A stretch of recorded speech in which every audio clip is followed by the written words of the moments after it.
करने तोता जाते मिले समाज सुन पावे नियत श्री मोक्ष मार्ग प्रकाशक ग्रंथ से प्रथम अधिकार अंतर्गत गईकालना व्याख्यान में केवा शास्त्र वाँचवा सांभळवा योग्य से एनी चर्चा करी। त्या एना साररूप ये बात कहेवामां आवी कि मात्र मोक्षना प्रकाशक आत्मवैभवना बतावनार देहथी भिन्न आत्मानुं भेद ज्ञान करावनार एवा शास्त्र वाँचवा सांभळवा योग्य छे। एमां मूल वात ए छे अन्य शास्त्र जे रागना पोषक छे ए वाँचवा सांभळवा योग्य नथी। थोड़ी घणी वातो त्यां भले सारी होय छतां एमां उपादेयता पूर्वक वाँचवाथी यथार्थ निर्णय न थवाना कारणे अन्यथा ग्रहण करवानो पण चांस रहे छे। तेम छतां जीवन तो घणुं थोडुं छे। वीजळीना झबकारामां सोयनो दोरो पूरी लेवा जेवुं छे। एवो कोई घणो काळ आयु होतुं नथी। पाणीना परपोटा जेवुं आयुष्य छे। खोबामां भरेला पाणी जेटलुं जीवन छे। एमां मूल जे शास्त्र छे जे आत्माना हितकारी जे वाँचवा योग्य शास्त्र छे एनो अभ्यास करी लेवो जोईए। सहजपणे आपणने पण एम भासित थाय छे कि हमणां तो रविवार गयो એટલામાં રવિવાર આવી ગયો થાય છે ને। ઘણી વાર થાય છે કે હમણાં તો રવિવાર ગયો છે ને એટલામાં આવી ગયો। જોત જોતામાં જીવન પૂરું થઈ જતું દેખાય છે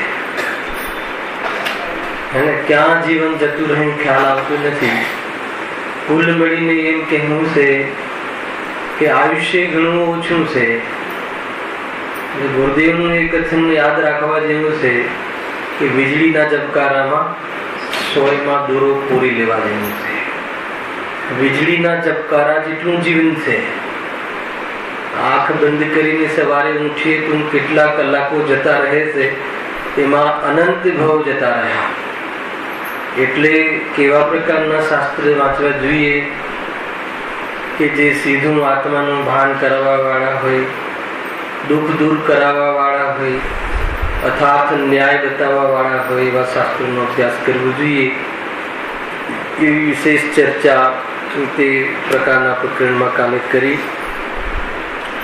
बीजी घणी वात पण आवी हती कि जे साक्षात ने परंपरा प्रकारना चार नियोग में भेद पण बताव्या। द्रव्यानुयोग में तो डायरेक्ट आत्मानी वात छे।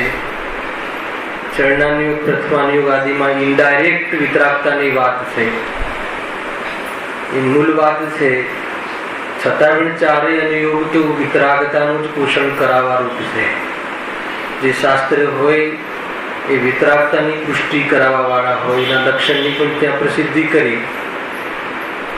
इनडायरेक्ट नो अर्थ ए छे के त्यां ए परमात्माओ महान आत्माओ जे थई गया एमना जीवनमां पाप पुण्यना उदयनुं जे फल छे ए फलनो विस्तार बताव्या पछी एवा योग एवा उदयमां पण ज्ञानी धर्मात्मानी अंतरंग परिणति केवी बने छे ए बताववा अर्थे अनेक पाप पुण्यना फलनो विस्तार त्यां करवामां आवे छे। ए रीते इनडायरेक्ट पण वितरागता बताववानुं प्रयोजन छे।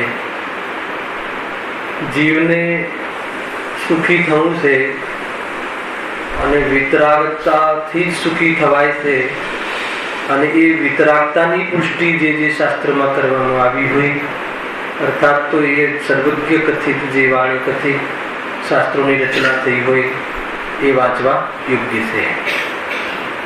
વાંચવા સાંભળવા યોગ્ય છે. બે શબ્દ લખ્યા છે એમાં, વાંચવા અને સાંભળવા. બંને વાંચવા અને સાંભળવા એ બંને ક્રિયાઓ સ્વાધ્યાયનો જ ભેદ છે. વાંચવામાં જ ગર્ભિત છે, સ્વાધ્યાયમાં ભેદ છે ને જીતુભાઈ. વાંચવું, પૂછવું, અનુપ્રેક્ષા, ધર્મોપદેશ, આમનાય, 5 પ્રકારથી સ્વાધ્યાયનું લક્ષણ કહ્યું છે. તો વાંચવું અને સાંભળવું બંને વાંચવામાં જ આવે છે. અને એ રીતે છે આમ કે આગળ વક્તાના સ્વરૂપની ચર્ચા આવવા વાળી છે. તો સૌપ્રથમ નક્કી કરો કે જીવ સ્વયં વક્તા છે ને સ્વયં શ્રોતા છે. અધ્યાત્મ દૃષ્ટિએ જોવામાં આવે તો સ્વાધ્યાયના કાલમાં પણ જ્યારે આપણે સ્વાધ્યાય વાંચીએ છીએ ત્યારે એ અપેક્ષાએ આપણે શ્રોતા છીએ, અને વાંચીને આપણને આપણા આત્માને જ સંબોધન કરીએ છીએ એ અપેક્ષાએ આપણે વક્તા છીએ.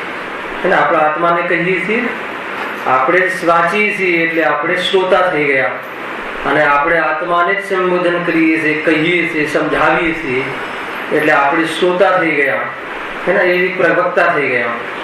એક પ્રકારથી સ્વયં શ્રોતા છે ને સ્વયં વક્તા છે. કેમ કહેવામાં આવ્યું કે અહીંયા વક્તાનું સ્વરૂપ એમ છે તો કોઈ જીવને એમ થાય કે આ વક્તા માટે જ છે એવું ન માની લેવું.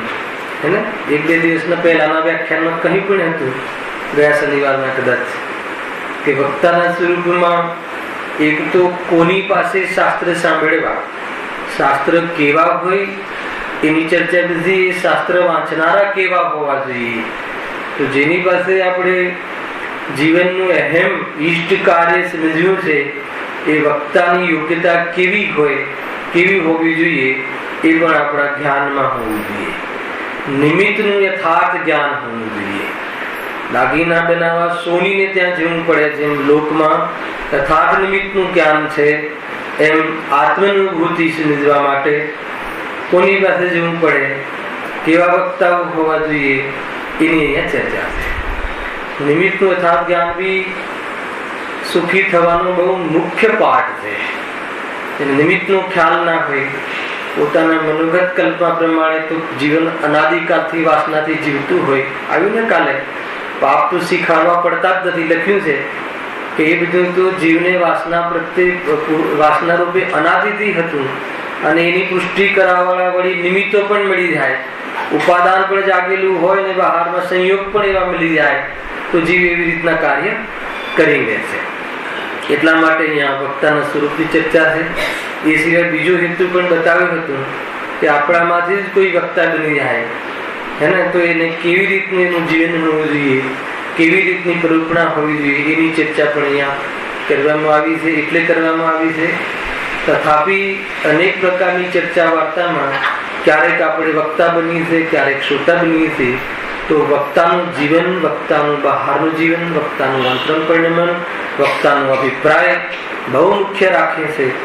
એના અભિપ્રાયમાં કાંઈ પણ ભૂલ હોય તો સ્વયંનું તો ગુરુ થાય, પણ એને આદરવાળા જીવોનું પણ ગુરુ થઈ શકે છે. એ પ્રકારે અહીંયા વક્તાના સ્વરૂપની ચર્ચા પણ છે. જો શું લખે છે, પેજ નંબર 15 છે. પ્રથમ તો જૈન સિદ્ધાંતમાં દ્રઢ હોય, ગજબની વસ્તુ લખી છે. કારણ જો પોતે અશ્રદ્ધાળુ હોય તો અન્યને શ્રદ્ધાળુ કેવી રીતે કરે, અર્થાત અન્યને શ્રદ્ધામાં કેવી રીતે નિમિત્ત બને. શું લખ્યું પહેલા? પ્રથમ તો જૈન શ્રદ્ધામાં દ્રઢ હોય. એટલે આમાં શું અર્થ કાઢો હે ને? એક અર્થ તો એ પણ નીકળી શકે કે સ્વયં સમ્યક દ્રષ્ટિ હોવું જોઈએ, અને આત્મદૃષ્ટિ વાળો જીવ હોવો જોઈએ. સર્વથા એ અર્થ નથી, કથનચિત વાત છે. એટલા માટે એમ છે કે રાજમાર્ગ તો એ જ છે, એ સમ્યક દ્રષ્ટિ હોવો જોઈએ. તો જેટલા બી વિદ્વાનો આદિ વ્યાખ્યાન કરે છે એને એ યદ્યપી વ્યાખ્યાન છે, ચર્ચા છે, એટલા માટે એમ પણ કહીને શરૂઆત કરે છે. આખો સંસ્કૃતનો બોલ છે ને મંગલાચરણમાં, કે આ જે વાણી છે કોની છે, આ ગ્રંથના કર્તા કોણ છે? સર્વજ્ઞ દેવ કરનાર છે, ગણધર દેવ કરતારમ છે ને એ જાતિનો શ્લોક, એ કરનાર છે, એમના દ્વારા આ કથિત છે. એને તો માત્ર હું અહીંયા કહું છું. એટલે સ્વયં વક્તા નથી એમ પેલા નક્કી કરાવી દે છે. એ તો મૂળ વાત છે. જ્ઞાની ધર્માત્મા પણ એમ જ કહે, ગુરુદેવ પણ એમ જ કહે કે સર્વજ્ઞએ કહ્યું છે 100 ઇન્દ્રોની હાજરીમાં. અને અર્જન પરમાત્મા ફરમાવે છે કે હું સ્વયં ભગવાન આત્મા છું એમ નક્કી કર. હે ને, મતલબ એમ નથી કહેતા કે મને એવો અનુભવ છે, એમ નથી કહેતા. કદાચ આચાર્ય કુંકુમદેવે કહ્યું ને, હે ને, કે ભાઈ ભગવાને જે રીતે કહ્યું છે એ પ્રમાણે સ્વયં અનુભવ કરીને કહું છું, એ વાત જુદી છે. પરંતુ માત્ર મારા અનુભવ પ્રમાણે આમ છે તેમ છે એ રીતે જ્ઞાની ક્યારે પણ કહેતા નથી. તમે પણ અનુભવ કરીને પ્રાપ્ત કરજો, એટલા માટે અનુભવને વચ્ચે લાવવામાં આવ્યો. ત્યાં જે બી જ્ઞાનીનું એક કથન હોય છે એના ઘણા અર્થ અને દૃષ્ટિકોણ હોય છે. હે ને, જો શું કહે છે, પ્રથમ તો જૈન સિદ્ધાંતમાં દ્રઢ હોય.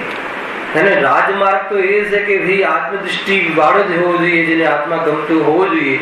છતાં પણ અહીંયા સર્વથા એમ ન લેતા પંડિતજીનો એક ભાવ છે કે જેને કમ સે કમ અર્થાત તો સાચા દેવશાસ્ત્ર ગુરુ અર્હન પરમાત્મા વિતરાગી દેવ એ જ મારા અર્હન પરમાત્મા મારા દેવ છે, એમના દ્વારા કહેલી વાણી સાચા શાસ્ત્ર છે, નિર્ગ્રંથ હે ને, નિર્ગ્રંથ પરમ ગુરુ એ માત્ર મારા ગુરુ છે, એવી જાતિનું સચોટ શ્રદ્ધાન હોવું જોઈએ. એમાં થોડી પણ ભૂલ ના હોવી જોઈએ, અડગ શ્રદ્ધાન હોવું જોઈએ. મેરુ પર્વત ડોલી જાય પણ આ શ્રદ્ધા ના ડોલે એવી જાતિની શ્રદ્ધા હોવી જોઈએ સાચા દેવશાસ્ત્ર ગુરુમાં. જે પણ અહીંયા કથન કરવા વાળો જીવ હોય, વક્તા હોય, એને એટલી શ્રદ્ધા હોવી જોઈએ. એને સમ્યક દૃષ્ટિ સર્વથા લઈએ તો એ સંભવ નથી. હે ને, અર્થાત તો એ જીવ સમ્યક દૃષ્ટિ છે એવું લેબલ તમે કઈ રીતે નક્કી કરશો? એ સમ્યક દૃષ્ટિ છે કે મિથ્યા દૃષ્ટિ છે? હે ને, એની પ્રરૂપણામાં આપણે લક્ષણ બતાવી દીધું છે, વિતરાગતાની પુષ્ટિ કરવા વાળું હોવું જોઈએ. છતાં વક્તાની ઓરથી એટલો પોતાનામાં એટલી જાતિનું પ્રબળ શ્રદ્ધાન હોવું જોઈએ, બીજે ક્યાંય ઝૂકવાની વાત ના હોવી જોઈએ. એમ સાચા દેવશાસ્ત્ર ગુરુ પ્રત્યે એટલો અભાવ હોવો જોઈએ, એ મુખ્ય વાત છે. હે ને, સોનગઢમાં પણ પ્રવચનો થતા હતા, ખેમચંદભાઈ આદિ પ્રવચન કરતા હતા. ઘણા ત્યાં વિદ્વાનો બહાર ગુરુદેવના માધ્યમથી, જે વિજ્ઞાનચંદજી, ડોક્ટર સાહેબ, ઘણા લોકો બહાર જતા હતા. પણ કોઈ દિવસ ગુરુદેવે એમ નથી કહ્યું કે આમ બધા સમ્ય દૃષ્ટિ છે, ક્યારે નથી કહ્યું. ઘણા વખાણ કરે, ક્ષયક્ષમ ઘણું છે, જ્ઞાન ઘણું છે, ઘણું બધું કહે, પણ ક્યારે પણ એમ નથી કહ્યું કે આ સમ્યક દૃષ્ટિ છે. અર્થાત તો એવું ન કહ્યું કે પહેલા સમ્યક દૃષ્ટિ પ્રાપ્ત કર્યો પછી પ્રવચન કરવા દેજો.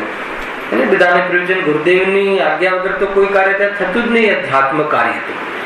કેમ કે એમના ખ્યાલમાં આવવું જોઈએ કે આ જે કથન કરવા વાળા છે એ યોગ્ય છે કે નહીં. હે ને, થોડી પણ ભૂલ લાગે તો તરત જ કહી દેતા, ભાઈ બંધ કરી દઉં, લખવાનું બંધ કરી દઉં. એટલી જાતની મતલબ ત્યાં સાવધાની રાખવામાં આવતી હતી. કેમ કે આમાં તો અનંત કાળ જીવનું બુરું થઈ જાય કોઈ પ્રરૂપણા ખોટી હોય તો. એટલા માટે જેટલી જ્યાં સાવધાની યોગ્ય છે એ ઘણી વાર ઘણી જરૂરી છે. અને એટલા માટે હું કોઈ દિવસ એમને કહ્યું નહીં બાબુભાઈ આદિને કે પેલા સમ્યક દર્શનના ઉદ્દેશ એ રાખજો, આત્મદૃષ્ટિના ઉદ્દેશ પૂર્વક પ્રવચન કરજો. પોતાને આત્મકલ્યાણ કરવું છે એ પોતાનું પ્રયોજન ભૂલ્યા વગર પ્રવચન કરજો, એ ભૂલવા જેવું નથી. પરંતુ એવું કઈ લેબલ હતું નહીં. એટલે મૂળ શ્રદ્ધા એ છે કે વિતરાગ ધર્મ પર શ્રદ્ધા હોવી જોઈએ. રાગથી સુખ મળતું નથી એવી શ્રદ્ધા, વ્યવહાર શ્રદ્ધા પાકી હોવી જોઈએ. વિકલ્પાત્મક શ્રદ્ધાન તો એનું પાકું હોવું જોઈએ. એવા ઢોલમોલ સ્થિતિ ના હોવી જોઈએ, એમ અહીંયા કહે છે. મુખ્ય એ છે. તથાપિ જે આ જે કથન જે હોય છે એ તો જ્ઞાનીઓના જ હોય છે. એના દ્વારા આપણા જેવા જીવ એ જ કથનને અહીંયા બતાવવાનું આડતિયા રૂપે પુરુષાર્થ કરતા હોય છે. એટલે આ જે કથન છે તો મૂળ તો જ્ઞાની ધર્માત્માનો છે, એમ સમજવું. ઘણી બધી વાતો આમાં યોગ્ય સમજવા જેવી છે. જો કેમ કે દોરા ધાગા બધામાં માનતું હોય, કુદેવોમાં માનતું હોય, હે ને, મતલબ એના ઢોલમોલ સ્થિતિ હોય, શ્રદ્ધા ઢોલમોલ હોય. કોઈ કહે કે ભાઈ બરાબર છે, અને આત્માના આધારે જ આત્મકલ્યાણ થાય છે, છતાં શું કરે, પંચમ કાલ છે, કોઈ મંત્રથી બી કામ થઈ જતું હોય તો શું વાંધો, એવું અંદરમાં ક્લિયર ના હોય, અર્થાત અંદરમાં એની શ્રદ્ધા ખોટી હોય તો ક્યારે ને ક્યારે એને એ કથનમાં આવ્યા વગર રહે નહીં, અર્થાત એની પુષ્ટિ કરાવ્યા વગર રહે નહીં. એ રીતે છે. એને આપણા જીવનમાં પણ એવું હોય છે કે વાત તો બધી સાચી છે, પણ હમણાં તો આપણે ગ્રસ્ત છીએ, બોલો ઘરની જવાબદારી રાખવી પડે કે ના રાખવી પડે? વાત તો આ જ સત્ય છે. તો એવી ઢોલમોલ વિકલ્પમાં બી એવી ઢોલમોલ શ્રદ્ધા હોય, હે ને, એવી વિચલિત શ્રદ્ધા હોય તો કે કાર્ય સાંભળવા વાળાનું કે કહેવા વાળાનું બંનેનું ન થાય. એને આપણે એવું હોય ને કે ભાઈ વાત તો બધી સાચી છે, આમાં કોઈ કેમ સાચી છે? તમે કયા આધારે સાચી કહે? હે ને, કયા આધારે? કે ભગવાન કહે છે થોડી ખોટી કહે તો પછી હવે બીજી પછી પરંતુ કેમ? અને પછી આપણે એમ કહીએ ને છતાં શું છે કે તમે જ કહો. બોલો એવું અત્યારે આપણે ઘરમાં છોકરા નાના નાના હોય તો એ સંબંધી ધ્યાન રાખવું પડે કે ના રાખવું પડે? બોલો સવારની નોકરી હોય તો પ્રવચનમાં પછી આવું કે ક્યાં તમે આપણા જોડે કહેવડાવે કે તમે જ કહો, બોલો શું કરવું જોઈએ? ખ્યાલ આવ્યો કે નહીં? એને કોઈ પૂછ્યું હશે ગુરુદેવને તો ગુરુદેવ તો આપે છે જબરજસ્ત જવાબ. કોણ કરે? અરે ભાઈ, અમે તો તને એના કર્તૃત્વનો અને એનાથી પરિણામની નિવૃત્ત કરાવવાનો, સુખી થવાનો માર્ગ બતાવીએ છીએ. તો અમે તને કેમ હામાં હા ભરી દઈએ? હે ને, પણ અંદરથી ઢીલો શ્રોતા વક્તા હોય, ઢીલો, બરાબર છે, વાત તો સાચી છે, જયારે ટાઈમ મળે ત્યારે કરજો, પણ આ કરજો એમ એટલી એટલે ઢીલી વાત કરી દે. હે ને, મતલબ કે પુણ્યનો મતલબ કોઈ કહે તમે જ કહો રોટલા માટે શું કરવું? હે ને, એમ કે કમસે કમ પુણ્યનો ઉદય પણ જોઈએ ને. એ તો કહે છે કે ધીરે ધીરે પુણ્યના ઉદયથી મળે છે એનો પક્ષ લઈ લે. અંદરમાં એને પડ્યું છે ને કે નહીં કમસે કમ પુણ્ય તો બંધાય છે, આમ છે તેમ છે, દર્શન કરવા તો આવી જવું, એમ પુણ્ય તો બંધાય. પ્રવચનમાં પછી બેસાય કે ના બેસાય ઠીક છે, તો કે પુણ્ય બંધાય તો કે આપણું આ ગાડું બરાબર ચાલે. કે અંદરમાં એની શ્રદ્ધા એવી છે, અશ્રદ્ધા છે તત્વની. આત્મતત્વની શ્રદ્ધા નથી, આત્મતત્વમાં ભ્રાંતિ છે. એટલે વિકલ્પાત્મક શ્રદ્ધા પણ એનું ક્લિયર નથી કહેવાનો અર્થ. પોતાને કમજોરી છે એ નથી એવા તો એ પ્રમાદ છે એને, પણ એમાં કોઈ બચાવ કરવાની વાત નથી. ઘણી બધી વાતો આવી જાય. થોડોક ઢીલો વક્તા હોય અંદરમાં તો એનો પક્ષ આવી જાય અંદરમાં, તો કહે છે કે એનાથી જીવનું પૂરું થઈ જાય. અંદરમાં થોડું થોડું તો શ્રોતા માનતો હોય અને એવી ગાદીથી કહેવામાં આવે તો શું થઈ જાય? એ બરાબર છે, સીલ લગાવી દે કે નહીં આ પાકનું છે, આપણે તો હમણાં તો આ કરો ને પછી જયારે ફુરસદ મળશે ત્યારે આત્મકલ્યાણ કરીશું. એ અનંતકાલ વીતી ગયા, એને સાંભળવાનો સમય નથી નીકળી શકતો, તો આત્માનુભૂતિ કરવા માટે સામાયિકમાં બેસે અને બધાથી વિરક્ત થાય એવો પુરુષાર્થ ક્યારે એને પ્રગટ થશે? બહુ સરળ સરળ કથનો છે આ. બહુ ઊંચી વાત સાંભળી ને આપણે આગળ તો બધી પરોક્ષના સ્વરૂપમાં આદિમાં, તો તમને એવું લાગતું હશે આ સ્થૂળ છે, એમ નથી. આના વગર એક ક્ષણ આગળ નહીં જાય જીવ. આત્માનો પુરુષાર્થ સંભવ નથી. મનની અંદર જ ખોટી માન્યતા લઈને બેસે તો કેવી રીતે એમ થાય? એને આપણે 1 કલાક તો ભરી આવ્યા ને, હવે જે પણ વાત આવશે ને એ અભિપ્રાયમાં ભૂલ હોય તો, મતલબ એના ધર્મ પ્રત્યેને જે કોન્સેપ્ટ છે ક્લિયર ના હોય તો, વિકલ્પાત્મક શ્રદ્ધા પણ, તો એ શું પ્રરૂપના કરશે? એવો અશ્રદ્ધાળુ જીવ બીજાની શ્રદ્ધા પાકી કરાવવામાં કે સત્ય કરાવવામાં કઈ રીતે નિમિત્ત બની શકે? એમ કહેવું છે. એને પોતે દિલો હોય કે આની બરાબર છે, આ રીતે ચાલી જાય. હમણાં મતલબ કે તમારાથી રાત્રિમાં ભોજન ના છૂટતું હોય તો કઈ વાંધો નહીં, એ તો 6ઠ્ઠી પ્રતિમામાં કે 7મી પ્રતિમામાં થાય છે, અને એ રીતે કહી દે. એને 7મી છે બ્રહ્મચર્ય પ્રતિમા, અને એમાં એક પણ લીધું ને કે ત્યાં રાત્રિ ભોજન ત્યાગ, રાત્રિ મેથુન ત્યાગ એમ લીધું. તો રાત્રિ ભોજન ત્યાગનો જે નિયમરૂપ કાર્ય છે એ ક્યાં થાય છે? એ પ્રતિમાઓમાં થાય છે. એને તો મુંબઈ વાળા માટે શું થઈ ગયું? બહુ શાંતિ થઈ ગઈ. તમે આ મારો તો ભાર ઉતારી દીધો. હે, પ્રતિમા એટલે 11 પ્રતિમાઓ છે ને, વિતરાગતા એની વાત છે, ભગવાનની પ્રતિમાની વાત નથી.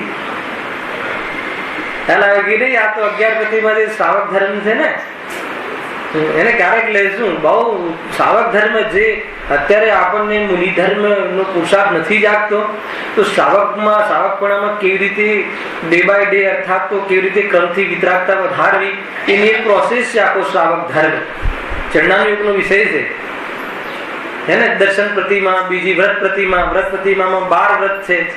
12 વ્રતમાં એક બ્રહ્મચર્ય વ્રત આવે છે, અને પ્રતિમા 7મા નંબરની વિતરાગતા વધે એમાં એક બ્રહ્મચર્ય પ્રતિમા આવે છે. અનેક પ્રકારની વધતી જતી વિતરાગતા છે. બ્રહ્મચર્ય નામનું જે વ્રત છે એને એમાં તો જે એવી જાતિનો રાગ પણ મતલબ એટલો જ રાગ તૂટ્યો હોય છે કે જે અન્ય બાળકોના અન્ય અર્થાત સગા સંબંધીના લગ્ન આદિમાં અનુમોદના કરવાનો ભાવ તૂટી જાય છે, હે ને. પરંતુ જયારે બ્રહ્મચર્ય પ્રતિમા આવે તો એટલો પણ દોષ નથી રહેતો કે પોતાના બાળકોનો કોઈ વિવાહ આદિ હોય તો એમાં પણ જવાનો ભાવ નથી આવતો. બે દેહોના મિલનના કાર્યક્રમોમાં એમાં પોતાનો પુત્ર હોય તો પણ એના પ્રસંગમાં જવાનો ભાવ રાગ પણ તૂટી જાય છે. એ મતલબ પોતાની પત્ની સાથેના પરિણામ તો બ્રહ્મચર્યમાં તૂટી જાય છે, સમજી લો. પરંતુ અનુમોદના રૂપ હે ને, આ પોતાના જ બાળકનો વિવાહ હોય, એંગેજમેન્ટ હોય તો એ એક પ્રકારથી ભોગ આદિ પ્રવૃત્તિની સમાજ માન્ય પ્રવૃત્તિ રૂપ પરિણામ છે. સમાજ માન્ય હે ને, લોક વિરુદ્ધ કાર્ય નથી, પરંતુ મોક્ષ માર્ગમાં એ કાર્ય વિરુદ્ધ છે. અર્થાત તો એમાં સુખમાનું વિરુદ્ધ છે, અને એ રીતે શ્રાવકપણે રહેતા મુનિદશા આવે એમ નથી. એટલા માટે મોક્ષ માર્ગમાં એ વાત તો એનો નિષેધ છે ક્રમ પ્રમાણે, એની પરિણામ એની ભૂમિકા યોગ્ય. એમના પ્રતિમાઓ છે તો બહુ ઊંચા ધર્મની વાતો છે. એને અહીંયા એમ કહે છે તો ત્યાં કહ્યું કે જે નિયમરૂપ છે, નિયમરૂપ ત્યાગ ક્યાં થાય છે? રાત્રિ ભોજનનો ત્યાગ પંચમ ગુણસ્થાનમાં થાય છે.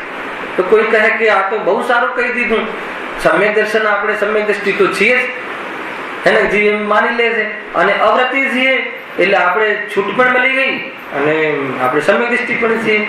એને એક ભાઈનો પ્રશ્ન હતો, આવ્યા છે કે નહીં ખબર નહીં, એને કેવી રાત્રિમાં ભોજન આદિ કરતું હોય ને સમ્યક દર્શન થાય કે ન થાય, એવો પ્રશ્ન કર્યો હતો. અવ્રત રૂપ જીવન છે ને, તો કહે કે એટલે એમાં એવું છે કે રાત્રિમાં ભોજનનો ત્યાગ તો મિથ્યા દ્રષ્ટિઓને હોય છે. જો અહીંયાથી થોડું અહીંયા લગતું જ છે વાત, કેમ કે કોઈ શ્રોતા કોઈ વક્તા થોડુંક કોઈને ગમે એમ બોલી દે ને કે ભાઈ બરાબર છે, હમણાં તો તમારે દૂધની છૂટ રાખજો ને ફ્રૂટની છૂટ રાખજો ને આ કરજો, તો એ રીતે એને પોતાની શ્રદ્ધા ઢોલમિલ હોય તો એવી જાતિની પ્રરોપણા કરીને શ્રોતાઓને ખુશ કરી દે, તો એ હાથ વક્તા નથી.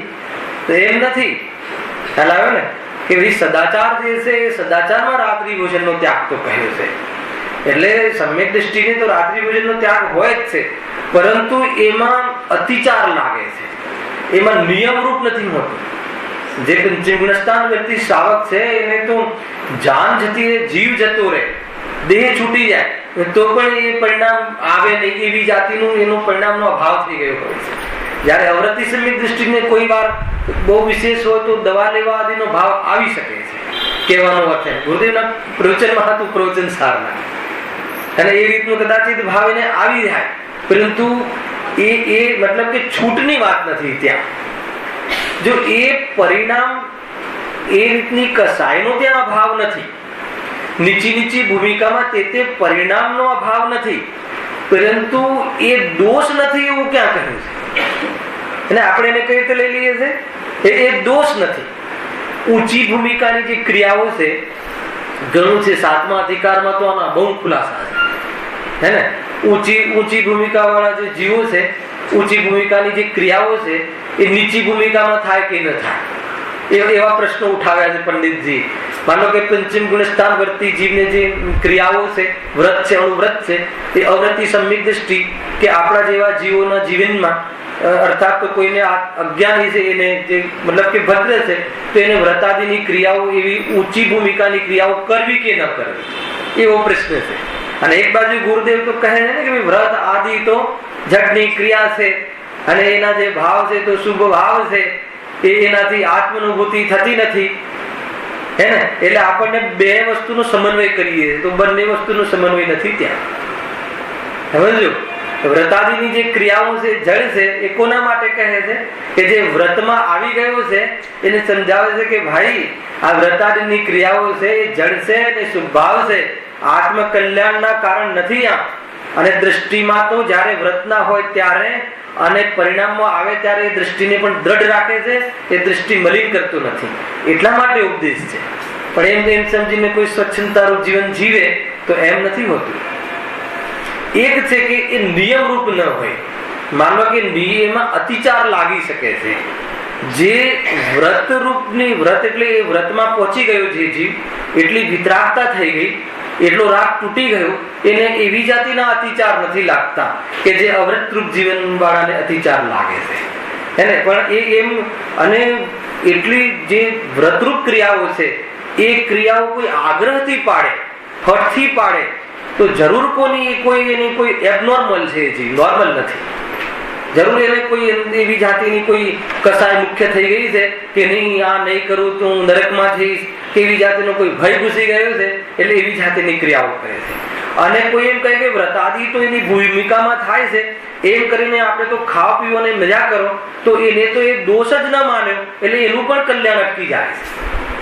ખ્યાલ આવે કે ના આવે? એટલું બેલેન્સ ચિંતન છે અહીંયા. ખ્યાલ આવે તમને? બે જાતના અહીંયા બેલેન્સ છે. ઘણા લોકો છે નીચી ભૂમિકામાં, મતલબ કે મરીને ફળીને કાંઈ પણ ઘરમાં ઝઘડા કરીને પણ વ્રત કરે. અરે નિષ્કસાય થવાનો ધર્મ છે, વ્રત તો વિરત થવાનો ધર્મ છે. ખબર નથી પડતી મારે ઉપવાસ છે ને મારે પરીક્ષણમાં હું પેલો ઉપવાસ તો વર્ષોથી કરું છું ને આમ છે ને તેમ છે, તો એ શાંત જાણે કરતો હોય આપણા ઉપર અને એવી રીતનું એનું જીવન હોય છે. તો એ કોઈ એવી હઠવાળી વાત નથી. એને ભોજન ન લઈને કસાય વધતી હોય અને શાસ્ત્ર સ્વાધ્યાય આદિ સંબંધી ઉપયોગ મરી જતો હોય, આત્મામાં તો જવાનો પ્રશ્ન જ નથી. આત્મામાં જવાતું હોય તો વ્રત સાચા થઈ જાય. હે ને? મતલબ કે ગમે એમ કરીને ભૂખ્યો રહે ને પછી પૂજામાં બેસી ના શકે, પ્રવચનમાં આવી ના શકે, તો યોગ્ય ભોજન લઈ અને એવી જાતિની પ્રવૃત્તિથી નિવૃત્ત ન રહેવું એ યોગ્ય છે. એટલે એટલા હઠનું પણ કાર્ય નથી આ. સમજો? એટલે કોઈ ઊંચી ભૂમિકા, મહાવ્રતની ભૂમિકા, એને જે મહાવ્રતમાં પાડવામાં આવી શકે છે એવા વ્રત, એ લોકોની વિતરાગતા વધી ગઈ છે. ત્યાં એવી જાતિની કસાની મનતામાં વ્રતનું પાલન નિર્ભાર રીતે નિરતિચાર પાલન સંભવ છે. એવી ક્રિયાઓ નીચી ભૂમિકા વાળા કરે, હલાવે કે નહીં, કરવાનો દોષ નથી, પણ હઠથી આગ્રહથી મતલબ કે કોઈ કરવું જ પડે તો એમાં કોઈ કસાયની મુખ્ય છે. એટલે એવું નથી કે ઉપવાસ આપણે ના કરી શકીએ, ઉપવાસનો અભ્યાસ કરી શકીએ, હે ને? વ્રતનો અભ્યાસ કરી શકીએ. જે આપણે મહાવ્રતમાં પાલન કરવાનું છે એવી જ આ બધા શિક્ષાવ્રત જ છે. જે આખું પંચમ ગુણસ્થાન જે છે ને મુનિ અવસ્થાનનું રિહર્સલ છે, મુનિ બનવા માટેની પ્રેક્ટિસ છે પંચમ ગુણસ્થાન. છતાં નિયમરૂપ ના હોય છે. મહાવ્રતમાં જેટલું પાડી શકે એવી જાતિની એ પ્રમાણેનું પાલન સંભવ નથી. એટલે ક્યાંય ને ક્યાંય અતિચાર અને સામાન્ય ખોટ આવી શકે છે.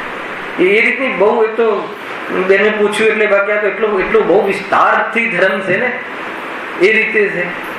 એટલે રાત્રિ ભોજનનો ત્યાગ રૂપ નિયમ રૂપ ત્યાગ, મતલબ જાન જતી હોય, દેહ જતો હોય તો પણ પાણીના ટીપું મોઢામાં મૂકવાનો ભાવ ના આવે એવી જાતિનો જે નિયમ છે, અને એ નિયમ તો ક્યાં આવે? પ્રતિમાઓમાં આવે. કેમ કે એટલો વિતરાગી થઈ ગયો છે. કોઈ એમ પૂછી શકે કે કોઈને ભાવ આવી ગયો તો શું થાય? એટલી વિતરાગતાથી પડી ગયો, બહુ મોટી વાત નથી, હે ને? એટલી વિતરાગતાથી પડી ગયો એ અપેક્ષા બહુ મોટી વાત છે.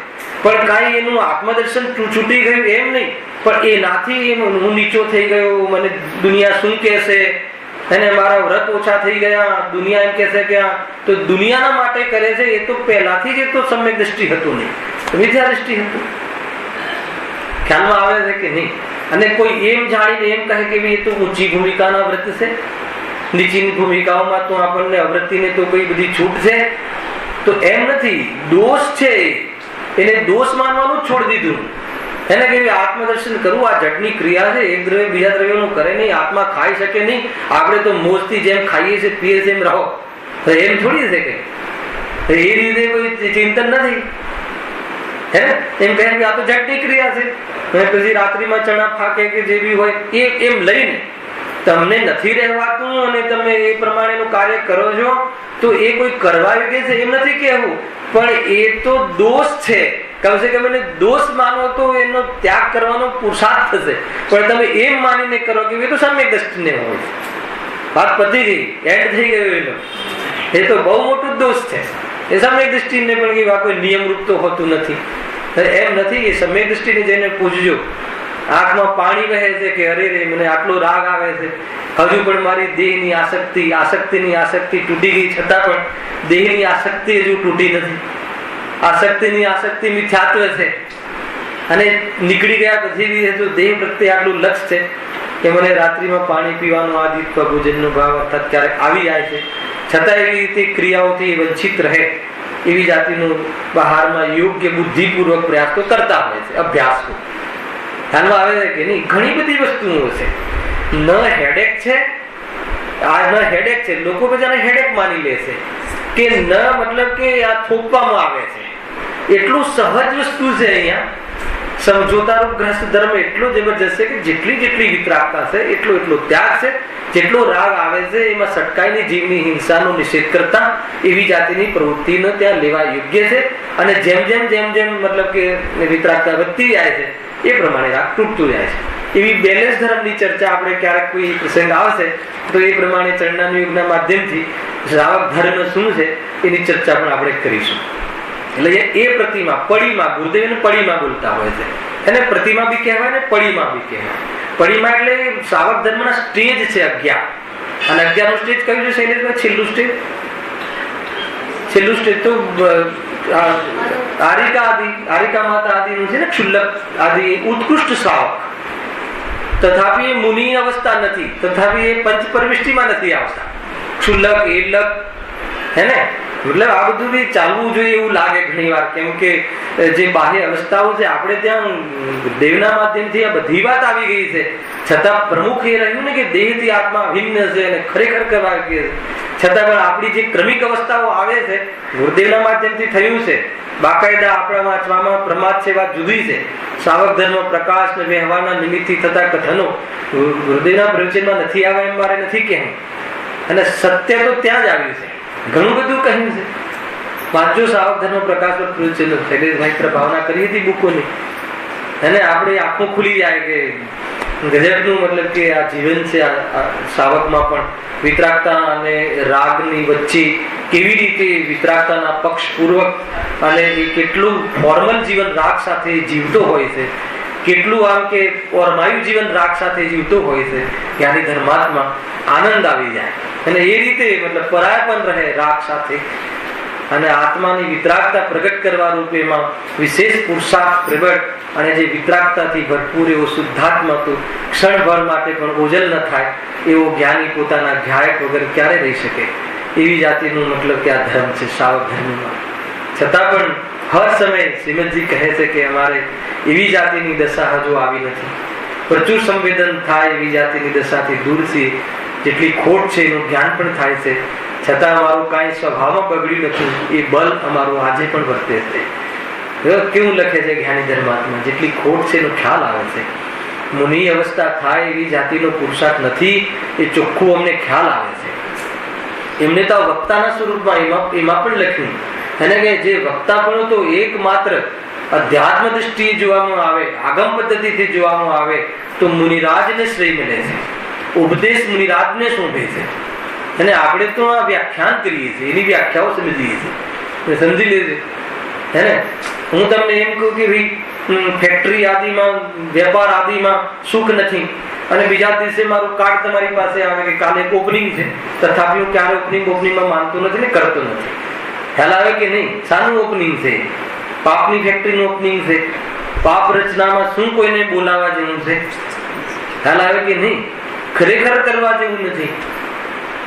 અર્યંત આદિને યાદ કરવાનું જે ત્યાં વિધિ છે એ તો પ્રભુ આ મને રાગ આવ્યો છે કે હું ન ઉલજું એટલા માટે યાદ કરવાની પ્રથા છે. હે ને, લોકો એને પૂજનમાં ઘુસાડી દીધું કે ભાઈ હે કશું જ નહીં, વાસ્તુ કાંઈ કરો. આજ સુધી અમે લોકો કુંભ નથી મૂકતા. ખ્યાલ આવ્યો કે નહીં? એમાં કોઈ લાભ નથી. એને છતાં પણ જે કોઈ કરે છે હે ને, તો એમાં શું પદ્ધતિ બતાવે છે? કદાચિત કરે છે તો કેવા માધ્યમથી કરે છે? હે ને, સર્વથા નિશ્ચિત છે એમ નથી. કયા માધ્યમથી કરે છે કે ભાઈ આટલો રાગ મને આવ્યો છે તો પૂજન આદિ રચે છે, વ્યાખ્યાન આદિ રાખે છે. હવે તો એ ક્રિયાઓ બી ગુરુદેવના પ્રતાપથી એવી રીતે મનાવવામાં આવી ગઈ. હે ને, વ્યાખ્યાનો આવવા લાગ્યા અને વ્યાખ્યાનમાં પણ એ આવ્યું કે ભાઈ આ ઘર તારું છે જ નહીં. આવા ઘર અનેક વાર બનાવ્યા એવું સાંભળવા તત્પર રહે છે અને બોલાવે છે આપણને કે ભાઈ જરા વ્યાખ્યાન વાસ્તુમાં આવજો, કરજો. અને એને ખબર જ છે કે આ જ બોલવાના છે, બીજું શું બોલવાના છે? અનેક વાર આવા રેતીના ઘરના તે ઉગણી કર્યા, હે ને, કે જે તું બનાવી શકતો નથી એટલે તું તારું માન્યું, છતાં પણ તને રાગ આવ્યો છે તો આને 5 પાપના આડા નહીં બનાવતો.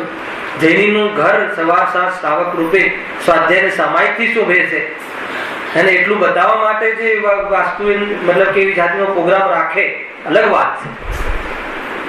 ખ્યાલ આવે છે કે નહીં? ધર્મ સભાઓ લાગવી જોઈએ. 6 વાગે તો બાળકો અને પતિ પત્ની ને દાદા દાદી જે હોય સાથે બેસીને સ્વાધ્યાય આદિ કરવાનું જીવન હોવું જોઈએ, એક પ્રતીક હોવું જોઈએ. એ આવે ઘરમાં તો એમ લાગવું જોઈએ કે અહિંસા પરનો ધર્મ આની દિવાલમાં દેખાય. અહિંસા પરનો ધર્મ આના ઘરના દરેક એવી જાતિના ખાંચા ખૂચા વાળા, એને મોટા મોટા પથ્થરો ને આ ને તે બધું લાવીને બનાવે કે જેમાં જીવોની હિંસા નિરંતર થાય. એવા ઘર ન બનાવે. ઘર બનાવીને બતાવવું હોય તો આ રીતે બતાવવું. હાલ આવે કે નહીં, મારું ઘર કેવડું મોટું છે નહીં બતાવતા, કે ભાઈ એક અહિંસાનું પ્રતીક છે.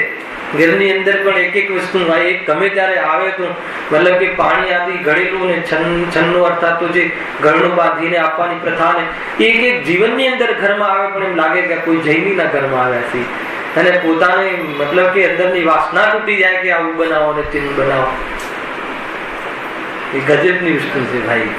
અને ચંડાની યોગ બી ધકધકતો છે અંદરમાં. એમ લાગે કે શું જીવની છટા છે. 3 લોકનો નાથ બનવા વાળો કસાય પર પગ દઈને ઉભો હોય, કસાયને દબાવીને આગળ ચાલતો હોય, એ કસાયને શું જીતે લોકને બતાવવા માટે થોડી ગરાદી હોય છે, અને બતાવવું હોય તો આ રીતે બતાવે. એને બહુ મોટા ઘર હોય એને તો એને સ્વાધ્યાય કક્ષ હોવા જોઈએ. ઘરની અંદર ત્યાં કોઈ આભડછેટ ન થાય એવી રીતે જીનવાણી બિરાજમાન હોવી જોઈએ. અનેક પ્રકારથી એક ઘરમાં આપણને ભલે નાનું હોય તો પણ આ વસ્તુ મેન્ટેન થવી જોઈએ. એનું નામ ઘર છે લૌકિકમાં.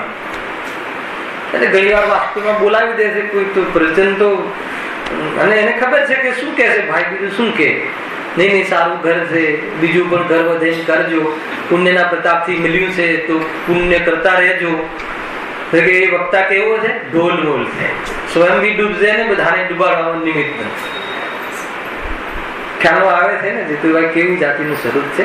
ગ્રસ્ત દશામાં એવો રાગ આવે એની ના નથી, પરંતુ આવે તો કેવી રીતે ઉજવણી કરવી એનો પણ એક પદ્ધતિ છે. અને વાત ક્યાંથી આવી, ક્યાંથી ક્યાં આવી ગઈ એમ. અને ઘણું બધું જાણવા જેવું છે. એક દિવસ છે ને અધ્યાત્મને બધા પ્રશ્નો રાખો, પૂછા રાખો, જેવી મતલબ અધ્યાત્મ એંગલથી નહીં ખ્યાલમાં હોય તો કોઈ વિશેષ વિદ્વાન પાસે પૂછીને કે શાસ્ત્રના માધ્યમથી આપણે એના ખુલાસા કરીશું. પણ એક અંદરમાં ઘણીવાર એવા પ્રશ્નો ઉત્પન્ન થાય છે.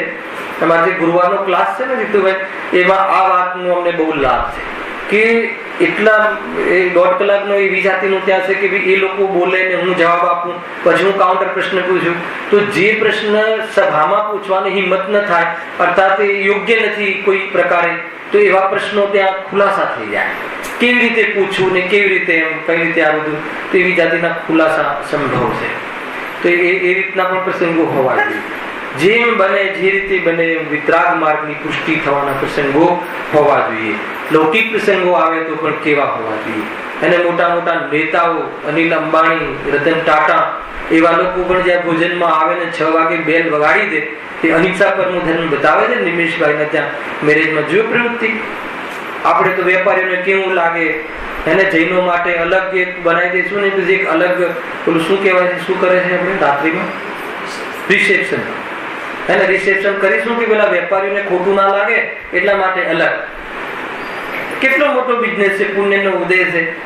એને 6 વાગે બેલ મારી દીધી હતી ને, જેવી આમાંથી કોઈ ગયા હોય કહ્યું ને, બતાવવા જેવું છે એવું કે ભાઈ લોકોને એમ થતું હોય કે જો એવો વ્યવહાર તોડી દઈએ તો વેપાર આદિ બગડી જાય. તો કેટલો મોટો વેપાર છે, એના ઘરે આવવા વાળા કેટલા મોટા લોકો હતા, છતાં એમાં ધર્મ નથી. ગુરુદેવ પાછું જોડે કહે હેને, એમની હિંમત પણ છે કહેવાની હેને, ભાઈ બરાબર છે રાત્રિમાં 6 વાગે અને પૂરા સંસ્કાર ચરણાનું યોગના જોવા મળે છે, પણ ભાઈ એ શુભ ભાવ છે, કસાયની મમતા છે, એનાથી ધર્મ નહીં થાય. વસ્તુ છે. ગુરુ પણ એવા મળ્યા છે, રંચ માત્ર પણ હલવા ના દે.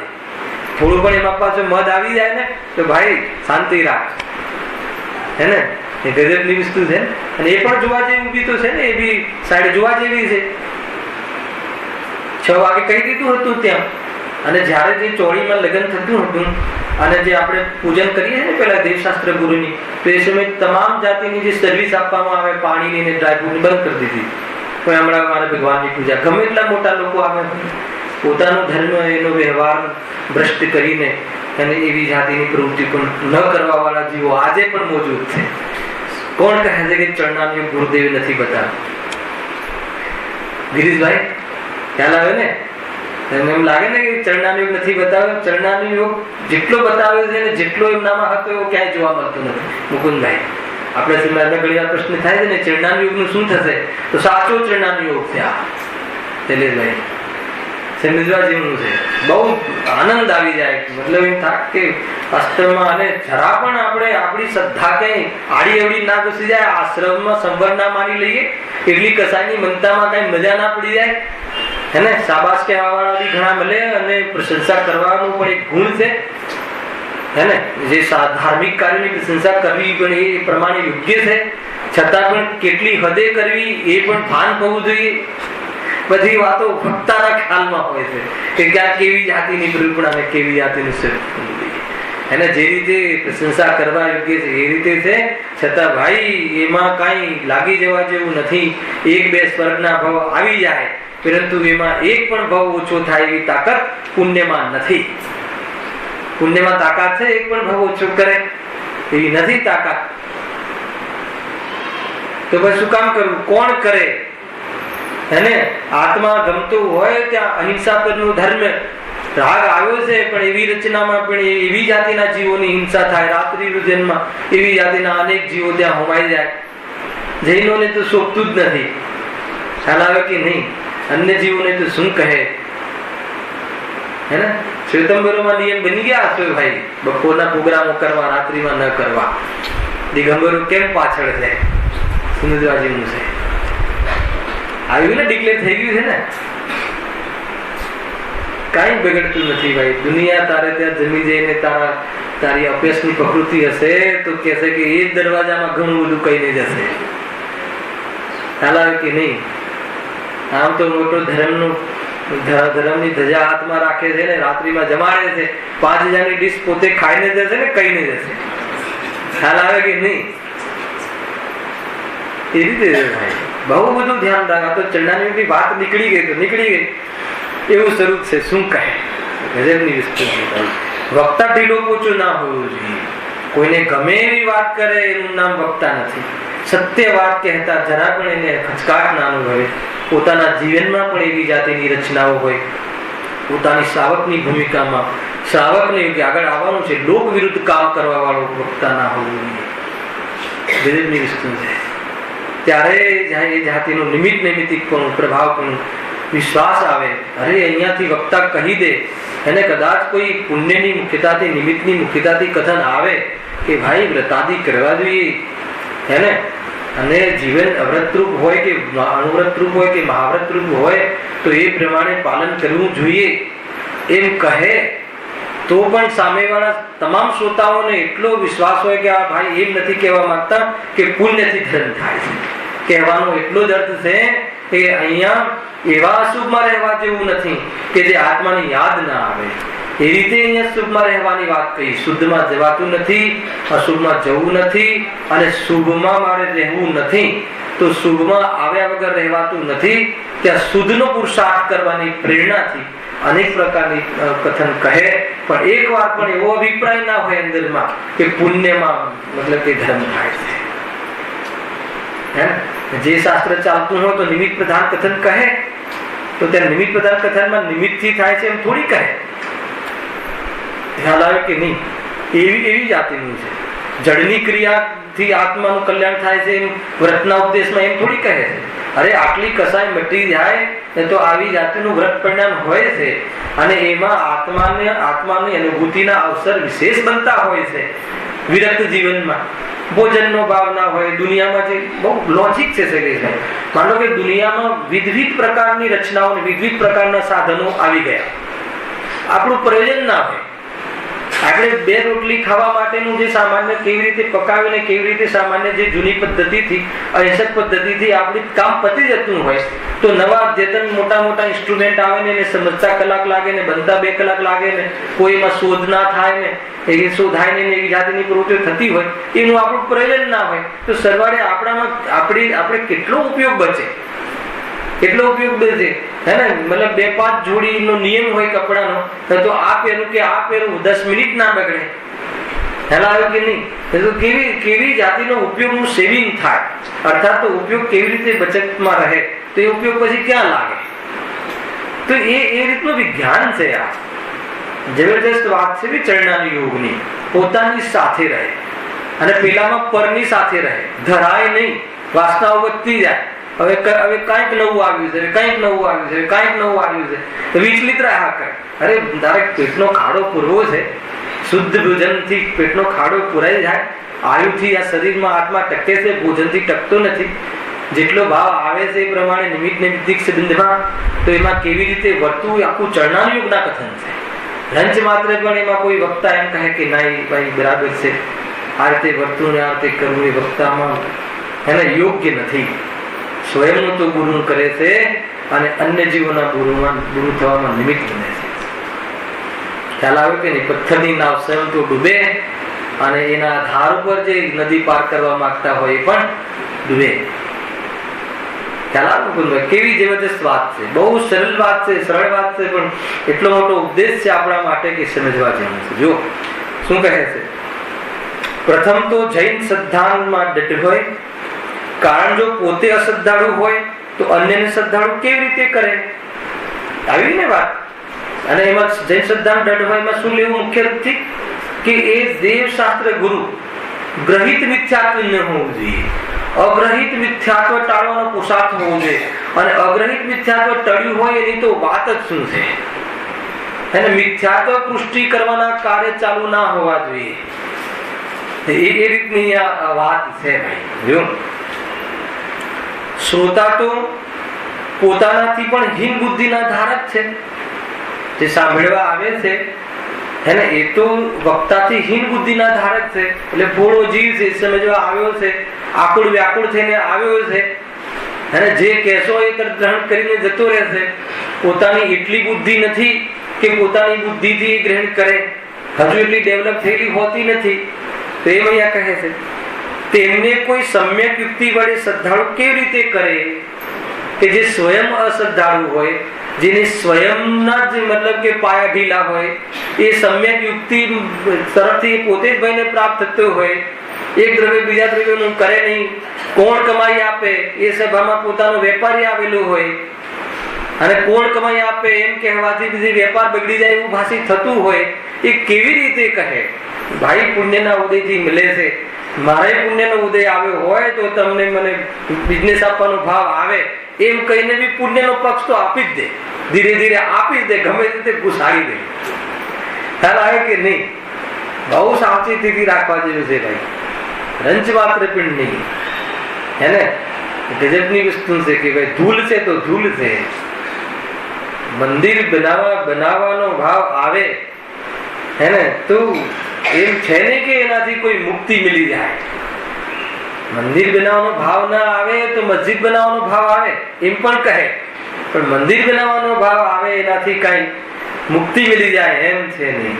જોડે જોડે બધી જ વાત, રંજ વાતરે પણ થોડું અંદર પર ઢીલાશ નહીં, ગજબની વસ્તુ છે. જો અને શ્રદ્ધા જ સર્વ ધર્મનું મૂળ છે, હે ને? શ્રદ્ધા બહુ મોટી, અભિપ્રાય, શ્રદ્ધા, વિશ્વાસ બહુ મોટો ખેલ છે દુનિયામાં. શ્રદ્ધા વગર દુનિયાના જે ખોટા વાહન પણ ચાલતા નથી, ત્યાં પણ શ્રદ્ધાથી ચાલે છે. ખ્યાલ આવે કે નહીં? અહીંયા મતલબ સંસાર ઉતારવાના વાહન પણ સાચી શ્રદ્ધાથી ચાલે છે. દુનિયામાં પણ એવી શ્રદ્ધા ના હોય કે ધંધામાં લાભ નથી તો ધંધો શું કામ કરે? ત્યાં પણ એવી પેલા શ્રદ્ધા હોય છે ને. કોઈ પણ બિઝનેસ તમે કરો, જીતુભાઈ નક્કી કરો, ચંદ્રકાંતભાઈ, તો પહેલા તમારી એટલી તો શ્રદ્ધા હોય ને કે આમાં મને લાભ મળશે. એ શ્રદ્ધા હોય તો પછી સમર્પણ કરો ને. એનું શ્રદ્ધાનું તમને ભાવાસન કરાવું છું. તમારા અભિપ્રાયમાં, વિશ્વાસમાં એ વાત બેઠેલી હોય કે નહીં, અહીંયા આ છોકરો આ દીકરો મારી દીકરીને સુખ આપશે એવી શ્રદ્ધા હોય તો પછી આગળ સમર્પણની વાત આવે ને, તો ત્યાં બી શ્રદ્ધાપૂર્વક ચાલે છે હે ને. છતાં એ જે શ્રદ્ધા છે એ ખોટી શ્રદ્ધા છે. જેવી વસ્તુ છે એવી શ્રદ્ધા નથી, જેવું એ માને છે એમાં શ્રદ્ધા કરે છે. ખ્યાલ આવે કે નહીં? એટલે વસ્તુ જેવી છે એવી શ્રદ્ધા નથી કરતો. કોણ કોને સુખ આપી શકે, સુખ આત્મામાં છે એવી શ્રદ્ધા નથી કરતો, પણ પોતાની માન્યતા પ્રમાણે શ્રદ્ધા કરે છે કે હા આ બરાબર છે, આની પાસે કરોડો રૂપિયા છે, સક્ષમ છે, જરૂર અમારી દીકરીને સુખ આપશે. તો દરેક કરોડપતિના ઘરે એ જે માને છે એવી રીતે પણ દીકરીઓ સુખી જેવું છે, એ જે માને છે એ રીતે હે ને, ત્યાં પણ સુખી રહે આત્માના બલ પર, એ વાત જુદી છે. પરંતુ એ જે રીતે માને છે એને એવી રીતે સુખી હોય એવું પણ ત્યાં જોવા મળતું નથી. એટલે એની માન્યતા પ્રમાણે પણ એને તો એની શ્રદ્ધાના સુકૂન છે ને, ત્યાં શું થાય છે એ સર્વજ્ઞના જ્ઞાનમાં. પરંતુ એની શ્રદ્ધા તો છે ને કે નહીં, એની શ્રદ્ધાથી કામ થાય. હું ઘણી વાર કહું છું કે આપણે ત્યાં જે નોકર રાખીએ છીએ કે આપણે ત્યાં જે સ્ટાફ હોય છે એમાં તમને સુકૂન શાનાથી મળે? સારો માણસ મળે એનાથી સુકૂન મળે કે આ સારો છે એવી શ્રદ્ધાથી મળે? કે નહીં? ત્યાં પણ એવું છે અશુભાઈ હે ને, એ ચોરી કરે છે એ તો પછી પકડાય ત્યારે શ્રદ્ધા તૂટે. પછી તમે કહો કે યાર મેં તો તારા પ્રત્યે કેટલી શ્રદ્ધા રાખી હતી હે ને, તો મારી શ્રદ્ધાને ખંડિત કરી, તે માગ્યા હોત હું તને એમ જ આપી દેત. તમે બોલો છો ને ત્યાં એવી રીતે મારી શ્રદ્ધાને આંચકો આપ્યો છે, મારા પૈસા ગયા એની મને ચિંતા નથી. ભલે એ ચિંતા હોય પણ એને કહે શું કે પૈસા ગયા એની ચિંતા નથી, પણ તે મારી શ્રદ્ધા સાથે રમ્યો છે, મારા વિશ્વાસ સાથે રમ્યો છે, એમ કહીએ છીએ કે નહીં? એને હું તમને લોજિક બતાવું છું. આમાં તો બહુ બધા અર્થ આપણે કાઢીશું ને એમાં સમજીશું. ઊંચી વાતો છે, આમાં આનંદ આવે એવી વાતો છે. દુનિયામાં પણ એ આપણે એ શ્રદ્ધામાં સાંભળો એને એનું કામ કરવા દો હે ને. કઈ રીતે શ્રદ્ધા થાય છે કે નહીં, મારા જે નોકરો છે બધા વિશ્વાસો છે, ચોરી ના કરે એવી શ્રદ્ધા જ્યાં સુધી રહે ત્યાં સુધી તમને ઊંઘ આવે. અને ચોરી ના કરતા હોય, માની લો બધા મતલબ એકદમ સાવકાર હોય, પણ તમારી શ્રદ્ધા તૂટી ગઈ હોય કોઈ કારણસર, કોઈના કાન કાચા હોય એ પ્રમાણે, તો પછી શું થાય? ખ્યાલ આવે છે કે નહીં? એટલે શ્રદ્ધા બહુ મોટી વસ્તુ છે. પતિ પત્નીના જેટલા પણ સંબંધો ચાલે છે શાના પર ચાલે છે? શ્રદ્ધા ઉપર ચાલે છે. જે દિવસે વિશ્વાસ તૂટી ગયો અને એ દિવસે ઘરની અંદર જો શું થાય છે, કોઈ પણ જગ્યાએ તમે જ્યાં શ્રદ્ધાના કાર્ય છે એટલે શ્રદ્ધા મુખ્ય છે. અને એ સમજવું અહીંયા જો લખ્યું છે ને. હા, અને શ્રદ્ધા જ સર્વધર્મનું મૂળ છે. પણ અહીંયા શું લેવું છે? સર્વધર્મનું મૂળ એટલે શું? સર્વધર્મ એટલે ધર્મ કેટલા છે? ધર્મ તો એક જ છે, તો સર્વ શબ્દ શું કામ નાખ્યો? સર્વધર્મ એટલે ઘણી પ્રકાર, જો શ્રાવક ધર્મ, મુનિ ધર્મ, અને એ બી ભેદ છે ને ધર્મના. 10 ધર્મ, ક્ષમા ધર્મ, માર્દવ ધર્મ, નિશ્ચય ધર્મ, વ્યવહાર ધર્મ, આત્માની અનુભૂતિ રૂપ ધર્મ, દેવશાસ્ત્ર ગુરુની શ્રદ્ધા રૂપ ધર્મ. એ બધામાં શ્રદ્ધા કામ કરે. શ્રદ્ધા મૂળ છે. તમને એમ બહારની પ્રબળ યુક્તિ દ્વારા પણ એમ તમારી શ્રદ્ધા કામ ના કરે કે નહીં વિતરાગતા સુખરૂપ છે, તો વિતરાગી દેવશાસ્ત્ર ગુરુ પ્રત્યે તમને અહોભાવ નહીં આવે. ભલે જે આત્માની અનુભૂતિ નથી, પણ તમારા માપના જ્ઞાનમાં, તમારા ઉઘાડરૂપ જ્ઞાનમાં, વિચારરૂપ જ્ઞાનમાં અને વિકલ્પાત્મક સિદ્ધાંતમાં તમને એવું ભાષિત ના થાય જ્યાં સુધી કે નહીં વિતરાગતા ધર્મ છે. ખરેખર રાગ છે એટલે તો દુઃખ છે, જેના પર રાગ નથી ત્યાં દુઃખ નથી. અને એવું જ્યાં સુધી આપણે વિકલ્પમાં પણ ન બેસે ત્યાં સુધી આ વિતરાગી પૂર્ણ સુખી છે એવી વિકલ્પાત્મક શ્રદ્ધા પણ સાચી નથી. એ આપણાથી જ શ્રદ્ધા હોય છે, ભગવાન થોડી શ્રદ્ધા કરાવે છે, એ તો નિમિત્ત બને છે. આપણી એવી શ્રદ્ધા કરવાની યોગ્યતા અને આ બાજુ એવા કથન આવે તો મેળ ખાઈ જાય, બરાબર છે. જેવી વસ્તુનું સ્વરૂપ છે એવી શ્રદ્ધા થાય ને એવા કહેનારા નિમિત્ત બને છે. એ રીતે છે. નિમિત્ત પ્રધાન શૈલી છે અત્યારે. આ વક્તા કોઈ આપણને લઈ જશે કે વક્તા આપણને મિથ્યાત્વ ઘુસાડી દેશે, એ તો એક કાચો પોચો તો હોય અને એવા કહેવા વાળો મળી જાય એમ કહેવું છે હે ને. કોઈ સમ્યક દ્રષ્ટિ બેઠું હોય ત્યાં તો એનામાં ના ઘૂસે એ વાત હે ને. કદાચિત કોઈ પ્રસંગવશ આવવાનું થઈ જાય, પેલા ખ્યાલમાં ના હોય તો એ રીતે કોઈ દિવસ પછી બીજી વાર આવે નહીં કે નહીં આ વાત તો ભાઈ આ તો આપણને જે બાર બધા શીખવાડે છે પાપની એ જ વાત અહીંયા શીખવા મળે છે. ધંધો કરો, પુણ્ય હશે તો ધંધો મળશે. ધંધાથી તો આમે કંટાળ્યા છીએ, એને હવે કોઈ બીજો માર્ગ હોય તો બતાવો. તો હજુ તો કે પુણ્યથી આ મળે ને પુણ્યથી આ મળે ને પુણ્યથી તે મળે, પુણ્યનો જ વિસ્તાર કરે છે. પુણ્યથી શું મળે એનું વર્ણનનું નામ મિથ્યા જ્ઞાન નથી. સમજ્યું? પુણ્યથી જે મળે છે એમાં ઉપાદેયતા બતાવી, એને આદર્શ બતાવવું, એમાં સુખ બતાવવું, અને એ મિથ્યા જ્ઞાન છે. કેમ કે એ વાત થોડી મિથ્યા છે. પુણ્યના ઉદયમાં આ બધું મળે છે, સત્ય છે, પરંતુ એ મળવા એમાં ઉપાદેયતા બતાવી દે કે એનાથી સુખ મળે છે. અરે ભાઈ, પુણ્યના ઉદયથી મળે છે, છતાં પણ જ્ઞાનીઓએ ત્યાં ચાહના કરી, લક્ષ્ય કરી અને એનું પણ ભાવ કરીને વિતરાગી થઈ ગયા. કેમ થયા હશે એનો વિચાર તો જરા કરો. એ પ્રમાણેની ઘણી વાતો આમાં આવશે. એને વક્તાના સ્વરૂપમાં ઓર વિશેષ આપણે ચર્ચા કરીશું. શ્રદ્ધાનો બેઝ પર વાત ઉઠાવી છે. અભિપ્રાય જેનો ખોટો હોય, જેની દ્રષ્ટિમાં દોષ હોય, અને એવી જાતિના કથનો વાળા છે કે પરિણામ બહારમાં એકદમ મંદ હોય, પણ જેનો અભિપ્રાય ખોટો હોય તો પોતે પણ પોતાને છલે છે અને અનેક જીવો પણ છલવામાં નિમિત્ત બનશે. તો એવા વક્તા પાસે આ વાત સાંભળવી યોગ્ય નથી. અને કોઈ વક્તા બને, અર્થાત વક્તાપણાનો રોલ એટલો મતલબ સેન્સિટિવ છે કે એને આ વાતની ખબર રાખવી જોઈએ. એક જીવ ક્યાંય પણ ખોટો માર્ગ, એને મનગમતા પરિણામ એ પોતાના પૃષ્ઠ કરીને અહીંયાથી ન જાય એવી જાતિની સાવધાની રાખવી એ વક્તા પાસે બહુ મોટી જવાબદારી છે. એ રીતે સહેજાનંદી અવિનાશી